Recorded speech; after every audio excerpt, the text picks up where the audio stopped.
बाकी हॉस्पिटल से मार खाया हुआ व्यक्ति भी अगर ऑल इंडिया मेडिकल चला जाए तो उसका जो इलाज है वो बड़ा अच्छा होता है सर, और ऐसा हमने सुना है आप लोगों ने। तो मैंने कहा सर आप भी उसी मेडिकल इंस्टीट्यूट से पास आउट हो जहां से बाकी हॉस्पिटल्स के डॉक्टर पास आउट है। मैं डॉक्टर्स अलग अलग हॉस्पिटल के नाम नहीं ले सकता, तो अलग अलग हॉस्पिटल्स में अलग अलग डॉक्टर्स हैं, वो भी उसी मेडिकल इंस्टीट्यूट से पास आउट है, वही किताबें पढ़ के आए, हो सकता है टीचर भी एक ही हो। तो आप जो ऑल इंडिया मेडिकल में बैठे हुए लोग हो, आपके रिजल्ट इतने शानदार होते हैं और XYZ हॉस्पिटल के रिजल्ट इतने शानदार नहीं होते, क्यों?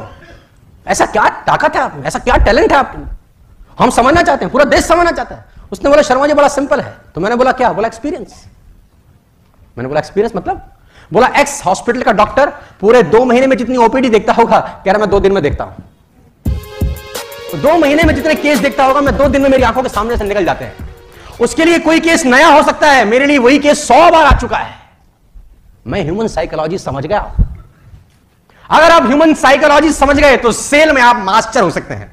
सिखाना चाहता हूं आज आपको मैं ह्यूमन साइकोलॉजी। लिखना बंद करो, लिखना बंद करो और दाहिने हाथ की कोई भी 3 उंगलियां उठाओ, फटाफट फटाफट। हाँ ठीक है, अब तुरंत अपने दिमाग में एक फर्नीचर याद करो आंख बंद करके, तुरंत, बदलना नहीं है, कुछ भी याद करो, फर्नीचर अपने दिमाग में आंख बंद करके, तुरंत कोई भी एक फूल याद करो, तुरंत कोई भी एक कलर याद करो, तुरंत 1 से लेकर 10 तक कोई भी नंबर याद करो। बस अब मैं आपको बताता हूं, 90% लोगों ने अपने दाहिने हाथ की यही 3 उंगलियां उठाई होंगी। This is human psychology. 90% लोगों ने फर्नीचर में कुर्सी सोची होगी। This is psychology. 90% लोगों ने गुलाब का फूल सोचा होगा। This is psychology. 90% लोगों ने 1 में से 10 में 7 नंबर सोचा होगा। This is psychology. 90% लोगों ने लाल रंग सोचा होगा। This is human psychology.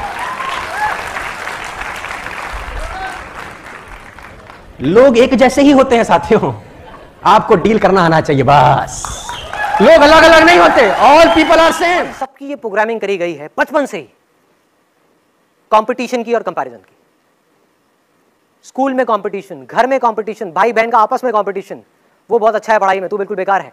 वो कितना अच्छा खेलता है, तू क्यों नहीं खेल पाता। वो कितना अच्छा दिखता है, तू इतनी अच्छी क्यों नहीं दिखती। कंपटीशन एंड कंपैरिजंस, इससे हुआ क्या? हमारे माइंड की प्रोग्रामिंग हो गई। हम चाह करके भी इस दुनिया को बिना किसी कंपटीशन के, बिना अपने आप को किसी और से कंपेयर किए देख ही नहीं सकते। या तो हम किसी को अपने से कंपेयर करेंगे, उसको अपने से ऊपर बिठा देंगे, या उसको अपने से नीचे गिरा देंगे। इस प्रोग्रामिंग को अगर तोड़ना है तो एक सवाल को बीच में लगाना ही होगा, उसके बिना ये प्रोग्रामिंग नहीं टूट सकती।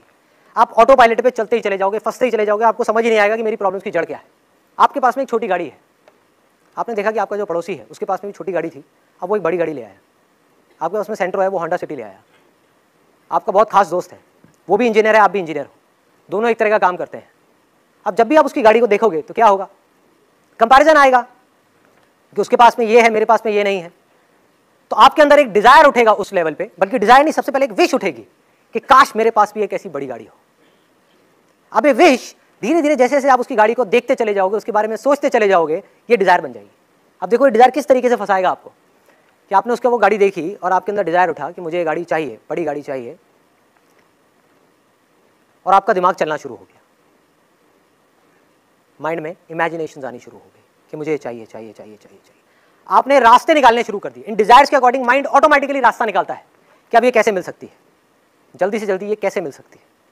उस वक्त हमको और कुछ दिखाई नहीं दे रहा होता, कुछ और चीजें समझ नहीं आ रही होती। और हुआ क्या कि आप गए और कुछ महीने बाद जा करके एक गाड़ी खरीद करके ले आए, फाइनेंस करा लिया। आपकी इतनी कैपेसिटी नहीं है उस गाड़ी को अफोर्ड करने की, लेकिन डिजायर बहुत स्ट्रांग था, तो उसने वो करवा दिया काम आपसे। अब जैसे ही आपने फाइनेंस कराई, आपकी जो सेविंग्स थी वो भी उसमें लग गई, प्लस मंथली इंस्टॉलमेंट्स बन गई। आपकी सैलरी का एक बहुत बड़ा हिस्सा 20% या 30% उस इंस्टॉलमेंट में जाने लग गया। सोचो अगर आपके बॉस को इसके बारे में पता लग गया तो वो क्या कर सकता है। जैसे आपको इतनी अटैचमेंट हो गई, उस पर किसी ने स्क्रैच मारा तो लड़ाई झगड़ा, कुछ भी हुआ तो प्रॉब्लम। हम चिपकते ही चले जा रहे हैं उस गाड़ी से। EMI कहां से दूंगा, मेरे घर के खर्चे कहां से निकलेंगे, ये कैसे होगा, वो कैसे होगा, फंसते चले गए। आपके अपने डिजायर ने बॉस के थ्रू आपको फंसा दिया। और उसके बाद में जैसे जैसे आप आगे बढ़ते चले जाओगे, वहां पर जितना आपका टॉर्चर होगा, वो टॉर्चर आकर के आप कहां निकालोगे?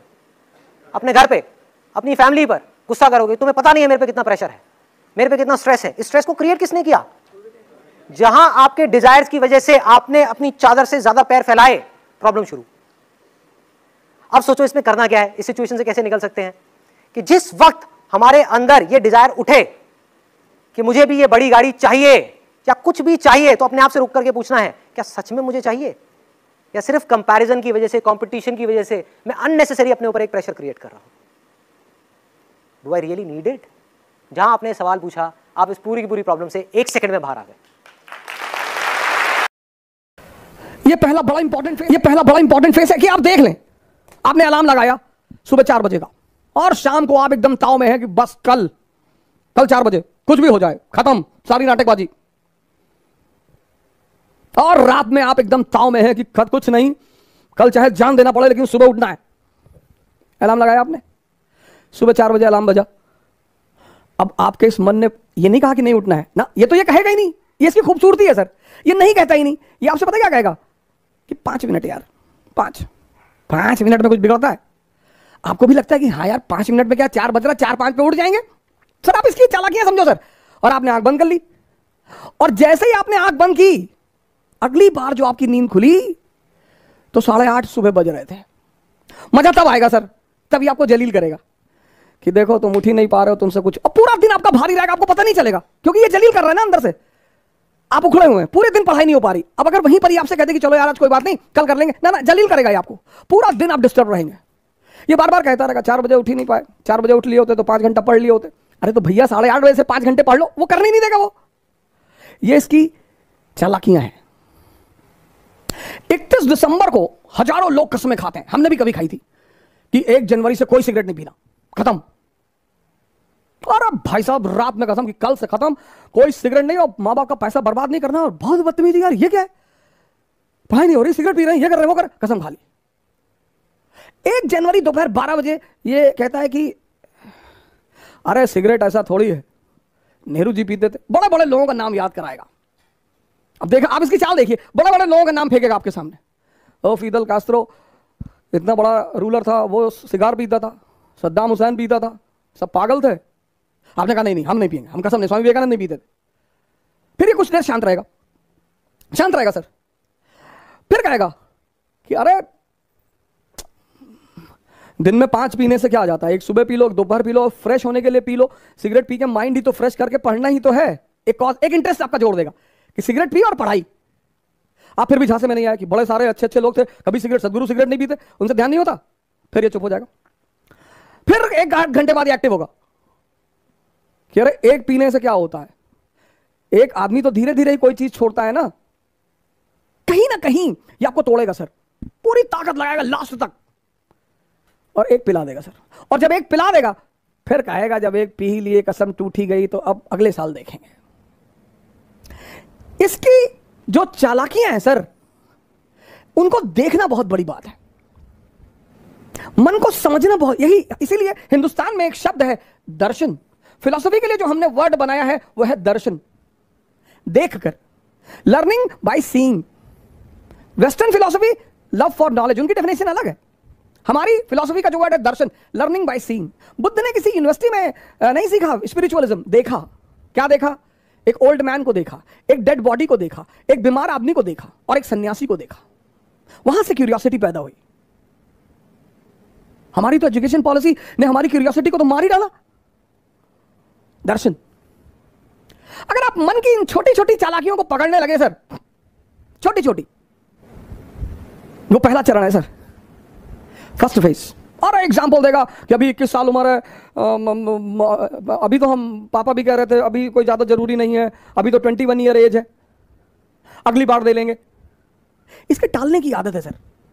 ये जो पहला फेज है इसका, वो बड़ा क्रूशियल है, क्योंकि उस माइनोट चीजों को पकड़ना, आप उनके प्रभाव में आ जाएंगे सर। वो 30 साल पुराना मन है, याद रखिएगा, और आप एकदम नए हैं। ये पहला फेज होता है सर। हर अच्छी चीज को कल पे डाल देगा, हर। आप ट्राई करके देख लो। योगा करना है कल से, कल सुबह उठेंगे, यानी 11 बजे उठे तो चलो 11 बजे ही करेंगे, 12 बजे उठे 12 बजे करेंगे, 1 बजे उठे 1 बजे करेंगे। नहीं तुरंत कह देता, अब तो 1 बज गया, दोपहर हो गया, दोपहर में ऑक्सीजन लेवल कम होता है, साइंस कहती है, तो चलो कोई बात नहीं, अब कल से कर लेंगे। ये मना तो करेगा नहीं सर। इसकी सबसे प्यारी बात है, ये किसी भी काम को मना नहीं कर, आपकी किसी बात को मना नहीं करेगा पर करने भी नहीं देगा। सबसे मजेदार बात, आपकी किसी बात को मना नहीं करेगा पर सर ये करने नहीं देगा। यही इसकी ब्यूटी है सर। और वो जब आप पकड़ लेते हैं, बस पहले चरण आपका पूरा हो जाता है।